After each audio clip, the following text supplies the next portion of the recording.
Yeah, so good morning, good afternoon, everyone. We're the AWS Healthcare and Life Sciences team. It's myself, Brian Sudansu, and Mustafa, and they're all going to introduce themselves in a second. So let's just jump into the next slide. So we're going to cover. We're actually going to have kind of a sampler today of various topics. I'll cover basically an overview of kind of how we're doing healthcare and life sciences today.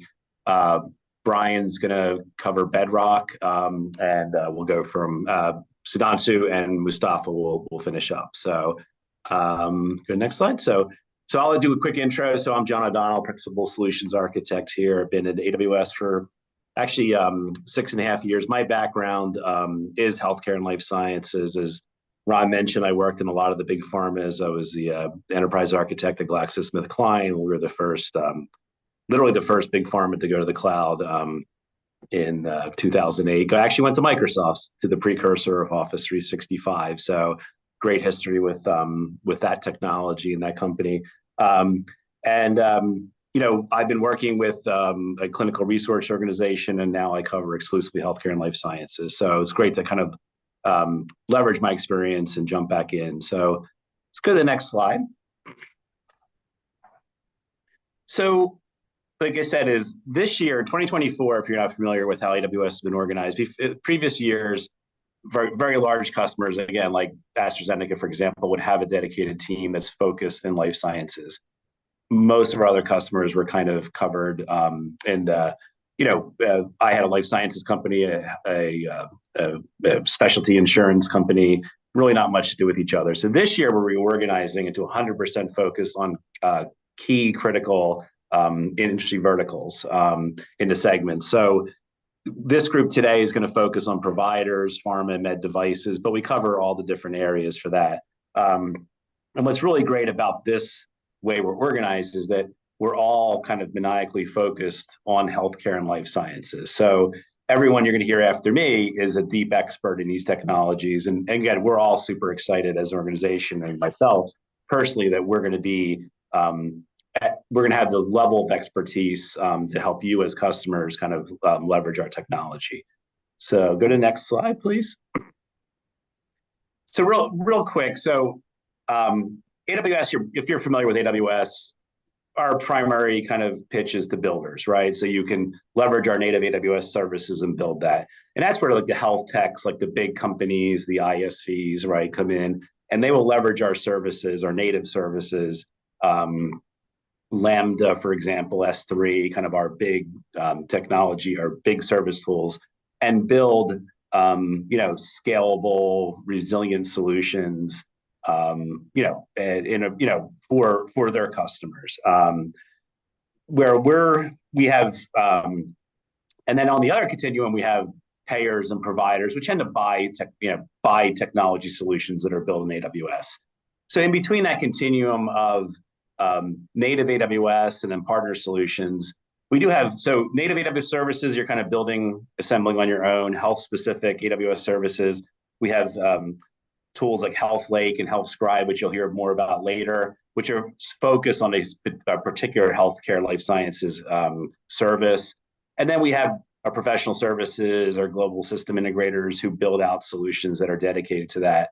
And if you're just wanting to buy kind of an off-the-shelf product, then we have what's called AWS Marketplace, and you can buy basically fully ready-to-run applications and software focused on the healthcare and life science industry off the shelf through your AWS account. So I just want to, you know, again, cover our focus now with life sciences, how we sell it, how we work with builders and buyers. Now I'm going to hand off to Brian, who's going to do a deep dive into a customer he's been working with. So thank you all. Yeah, thank you, John. And thank you, Ron. Happy to be here today. Speaking about our customer, NextGen Healthcare. NextGen has been all in on AWS for about 6 years now, and they've done a fantastic job in their evolution and in their journey. And so we'd like to talk a little bit about that partnership and what they're building. They are well known for NextGen Enterprise, which is a non-ambulatory EHR provided. That's really their flagship product. and I'm also a principal solutions architect here at AWS. Go ahead and go to the next slide real quick. So NextGen is building with Amazon Bedrock. If you're familiar with it or not, Amazon Bedrock is our fully managed service that makes high-performing foundational models available through a unified API. And really what we want to do is democratize access to foundational models and let you choose whichever works best for your use case. Amazon Bedrock also offers a broad set of capabilities with a focus on security, privacy, and responsibility in AI. So as you can see here, we have a broad choice of models. And again, these are all provided behind a unified API, making it very easy for you to switch out whichever model you want to use. Let's move on to the next slide. So let's talk about how NextGen Healthcare is trying to optimize the patient experience. So in a general patient encounter, what we're doing is NextGen is capturing that encounter through an ambient listening workflow that is generating a SOAP note of the encounter. And that SOAP note is being passed into Amazon Bedrock. And NextGen and AWS are partnering to create a generative AI workflow built on Amazon Bedrock to suggest ICD-10 codes and improve post-visit coding time. And there's an expectation of around 80% reduction in post-visit coding time. So, what is the value of 5 minutes? This is a very interesting thing we see come up with providers where, features and functionality are great, but when it comes down to it, trying to find extra time during the day, trying to reduce administrative burden and provider burnout is one of the most important things to providers. So an average provider may have around 30 encounters a day on average. And using this solution, if we can save them just 5 minutes per patient, that adds up to almost 2.5 hours of time saved on a daily basis, or around 50 hours per month. And to note here at the bottom, encounter efficiency is one of the most desired capabilities of any EHR system. So NextGen is really, really focusing in here on provider burnout and trying to increase the provider experience within their EHR app. So the ambient assist decision support is what this is being called. Again, working with AWS to build this out in Amazon Bedrock. This model is going to recommend diagnostic codes, both ICD and HCPCS. There's going to be an orders, meds, and billing workflow as well. And so using ambient STT and existing chart data in the models, they're going to be enhancing their accuracy. And they're expecting a general release of this product around mid to late summer of this year. I'd like to go ahead and play a demo on the right-hand side of the product. And what you're going to see here is basically a workflow that the provider is going through where they're being, the product and the model are going to suggest different codes based on the provider visit.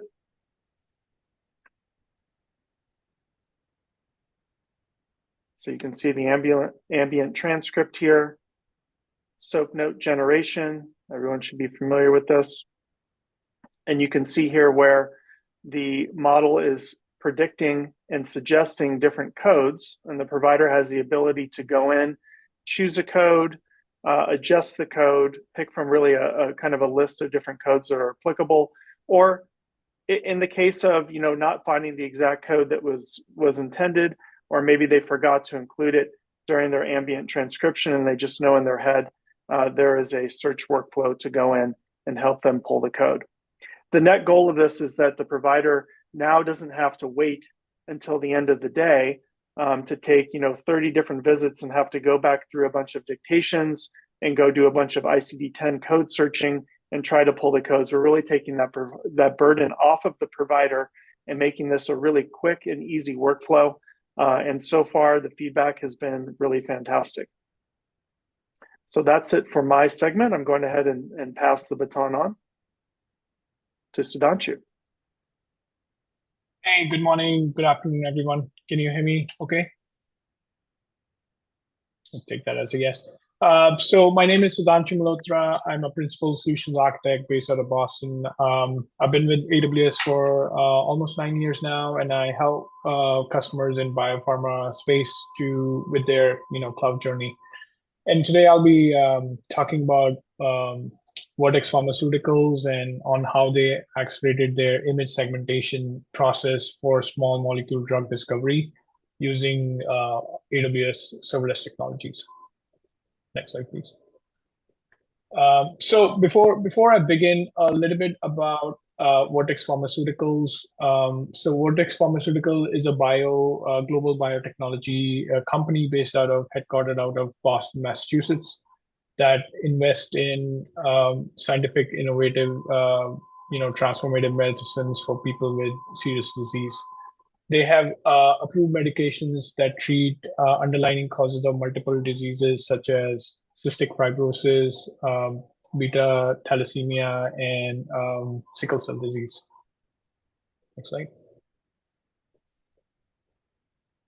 So for those who are unfamiliar with pharmaceuticals and the drug discovery process, I'm going to give you a one-slide crash course on what it is. So essentially, when a company is choosing to go after a disease area for which they want to pursue a medicine in, one of the first things that they do is they decide, what kind of modality they're going to approach with. So a modality can be something like, a small molecule based drug, or it could be something like CRISPR, which is a gene editing based therapy, or as everybody is now familiar with, it could be an mRNA based therapy as well. They did a recent research and study that when a company is actually found to take a drug all the way to market, they spend about 13 years in that process to bring that drug into the market, and they spend over $1 billion to produce that drug. So it's a very complex and a long process and highly regulated process as well. And image segmentation is one of the crucial parts of drug discovery that involves identification and optimization of potential drug candidates and how that interacts with specific biological targets such as a cell, as depicted in this slide. And this image segmentation process needs to be very precise, down to a pixel level. So as you can see, if a particular pixels are missed, this could produce some inconsistent results, or it could even lead to misidentifying a potential drug in that case. And scientists generally, traditionally, they used to hand segment this before advent of machine learning. But now scientists, what they do, they train a small set of images, by hand segmenting these images. And once the machine learning model has sufficiently learned what areas that particular scientist is concerned about, it will take over and process the other remaining thousands of hundreds of images that are available. Next slide, please. So a little bit about what Vertex had earlier. So Vertex initially created their own platform with a static fleet of servers, which would do a batch processing on these images. So a scientist would submit a job. This job would be fed, would be placed on a open source message queue. And once enough compute resources were available, these message queue jobs will be, slowly and steadily will be processed. And then it would be fed into the final results, will be fed into an external database where it would be further analyzed. But as the business scaled, as more demands were put onto this system, it created many challenges for Vertex. The system was not able to scale with the demands the scientists were putting on it. There were additional administrative overheads, such as patching the servers, making sure that the networking was fine, making sure managing and maintaining the frameworks that were installed on this static fleet of servers. There would be times when they need to be replaced, and you got to go through all that process all over again. And this created this introduced reliability issues into the systems as well, where the failures were hard to diagnose and root cause and whatnot. So how do they solve these challenges? Next slide, please. So Vertex essentially solve these challenges by modernizing the architecture using AWS serverless technologies, such as ECS Fargate, which is a fully managed elastic container service. They use AWS Lambda service, which is serverless compute, and they use AWS step functions for workflow orchestrations. They overcame these challenges especially using one of the features from step functions, which is called distributed map, which gave them the ability to create a large-scale parallel processing system. Distributed map essentially gave them the ability to iterate over millions of objects, such as these images, which was stored in S3. So a scientist would come in, log into their web UI hosted by ECS Fargate, submit a job based on the experiment that they just performed. That job would be ingested by the first step in the first step function. A Lambda function would look at the job based on the input parameters, create it would generate a distributed map based on that. And that would kick off the distributed map, which would in turn kick off, hundreds, if not thousands of Lambda functions that would go ahead and parallelly process these images stored in S3. Once that processing was done, a final step would be where a Lambda function would aggregate this result, feed it into an external database, and the scientists would further analyze the data based on that. Next slide, please. So what were the outcomes based on new architecture? So this new architecture was highly scalable. Inherently, it posed no constraints on static or resource limitations, such as the static fleet of servers that they had earlier. It posed no problems with a noisy neighbor problem. And on an average, each jobs were about 11 times faster than the legacy system. Yes, that is not a typo. Each job was 11 times faster. And Vertex also recognized up to 90% in cost savings as well, because the resources were not essentially being consumed, or were not sitting idle when there was no jobs in the queue. And there were other sort of side benefits. It provided them more visibility and native error handling capabilities as well. Next slide.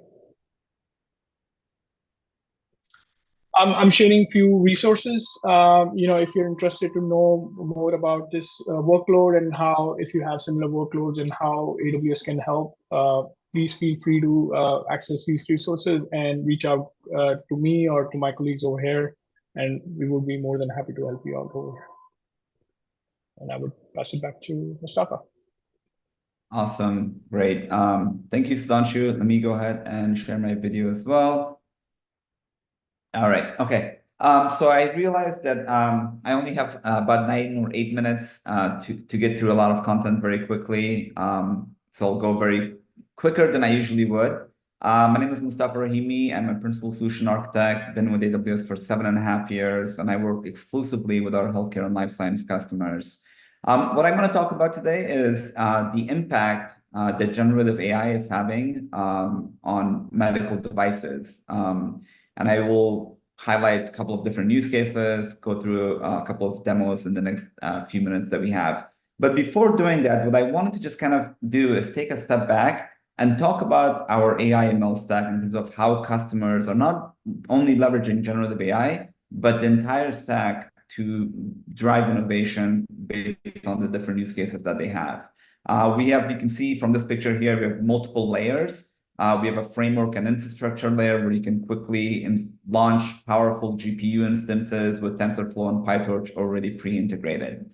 If you're a data scientist or a machine learning developer and you want customization and maximum flexibility, most likely you're going to spend time in our SageMaker platform and leverage the single ID to bring in your data, train your models, tune it, and be able to deploy it quickly. And then for developers, we have our AI services layer. What's special about this layer is that the machine learning models have already been created for you. So all you have to do is call an API, give it some data, and get back a prediction. And you can see we have a lot of different capability around text, speech, vision. But what I really want to point out here in this diagram is that we have made significant investment in building out specialized health AI services. As you may be familiar with our Health Lake, you can bring in patient data, HIPAA eligible service. You can leverage Comprehend Medical to do medical transcription of a conversation between a doctor and a patient. We have Comprehend Medical that can identify diseases, detect ICD-10 codes, and we have our Amazon Omics platform for processing genomic and proteomic data. And then Bedrock, which you heard Brian and team talk about, where you have a choice of picking which foundational model you want to use for generative AI capability. Now, as it pertains to medical devices, there's honestly tons and tons of different use cases. I have listed a couple of them here where I have personally worked with my customers in developing these different applications.